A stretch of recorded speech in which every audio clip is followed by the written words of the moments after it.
If you love your job or have no interest in becoming an entrepreneur, this video might not be for you. However, if you're tired of your current job or have always dreamed of working for yourself, keep watching.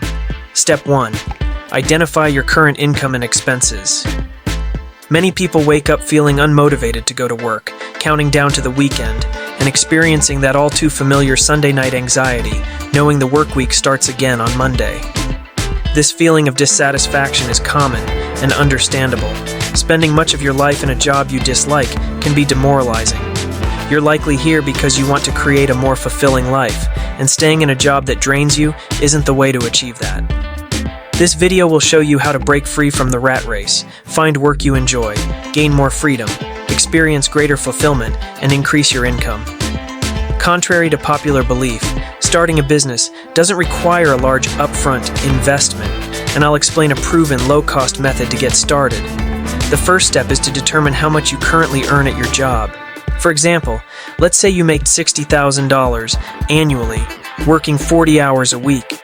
This works out to approximately $30 per hour, which equals about $240 per day if you're working 5 days a week. Of course, if your figures differ, the calculations will adjust accordingly. But let's use this example. To replace your job income, you'll need to consistently earn the same amount over 5 days a week. In this case, that would be $1,200 per week. Next, we need to figure out how much you'll need to cover your living expenses. Start by adding up all of your recurring bills, like rent or mortgage, food, transportation costs, utilities, and so on. Then, add an extra 15% as a buffer. For example, if your bills total $2,500 a month, that's about $600 a week, or $625 to be more precise. As you're planning, it's important to keep your current job. Starting a business often involves a delay before you see real results, so it's important to maintain your steady income while you work on building your business. This balance is key as you transition from your job to your new venture. Step 2. Know the 3 types of business. Let's go over the 3 types of businesses you should know about. The first is the needle in a haystack business, where there's usually only one successful company like Apple or Facebook, and many others fail. Think of all the social networks that have tried and failed. Second, there's the passive cash flow business, such as running a blog, YouTube channel, or owning real estate. Third is the service-based business, where you provide a service directly to clients, like web design, photography, or cleaning homes. Step 3. Avoid the needle in a haystack business. We're going to avoid the needle in a haystack business because it's not practical for most people. I personally don't have experience with building huge companies like that, and for many aspiring entrepreneurs, it's not the best starting point. The main reason people quit entrepreneurship is they don't see quick results, and these types of businesses often take years before seeing any real success. Step 4. Choose a service-based business, SBB. Now, let's compare the other two, service-based businesses, SBB, and passive cash flow businesses. So there is a graph with time on the x-axis and money, results, on the y-axis. For passive cash flow businesses, progress is slow at first, and growth comes gradually. However, service-based businesses show a much quicker increase in results.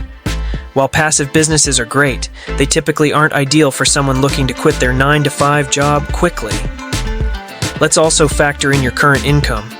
Let's say it grows slowly over time, like a steady increase to $60,000. The real question is how long you'll wait to leave your job.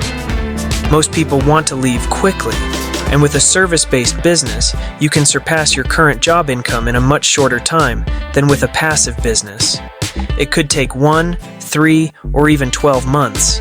But the key point is that service-based businesses offer a much faster route to income. Eventually, a passive cash flow business might exceed the income from a service-based business, but the growth of a service-based business is much faster in the beginning. The service-based business is the better option for beginners, and this comparison highlights why it's the ideal choice. Step 5. Pick a high-value skill, HVS. Once we've decided on a service-based business, the first step is to identify 3 skills you can offer, then choose one. Many people struggle with this part, thinking they don't have skills that can turn into a business, but you probably already possess valuable skills like photography, cleaning, web development, graphic design, or consulting.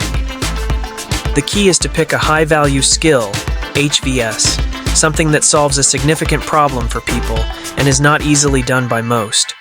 For example, babysitting is a low-value skill because it's easy for most people to do, while something like web development or graphic design is a high-value skill. It's essential to avoid choosing a low-value skill with limited earning potential. High-value skills make the process of building a business much easier and more rewarding, and it's important to pick something you genuinely enjoy. Step 6. Be good at the skill. After selecting your skill, the next step is to become really proficient and excellent at it. It's important to note that you don't need to be an expert, you simply need to be very skilled. In many cases, being good is sufficient. The time it takes to reach this level depends on your current abilities, your learning speed, and how much effort you're willing to invest. Step 7. Start small and build your portfolio. Once you feel confident in your skill, it's time to launch your business. Begin by reaching out to people you know and offering your services. Start small, focus on building your portfolio, and aim to improve as you gain experience. Step 8. Market your services, create a website or social media page. Showcase your portfolio and services online. Next, use word of mouth. Encourage satisfied customers to refer you to others. Next, use local listings. Consider listing your services on local platforms, e.g., Craigslist, Facebook Marketplace, to attract clients. Step 9. Scale. Gradually start with small clients. Take on as many clients as you can handle while keeping a balance with your job. Increase prices. Slowly. As you gain experience and testimonials, raise your rates. Focus on customer service. Always deliver great value, and over time, your client base will grow. Step 10. Quit your 9-to-5 job when ready. Build your business income. Once your service-based business income exceeds your job income, it's time to consider quitting. Ensure you have a cushion. Before quitting, make sure you have enough saved to cover a few months of expenses as your business grows. Go full-time. Transition to working on your business full-time and continue scaling it. Step 11. Focus on long-term growth. Refine your processes.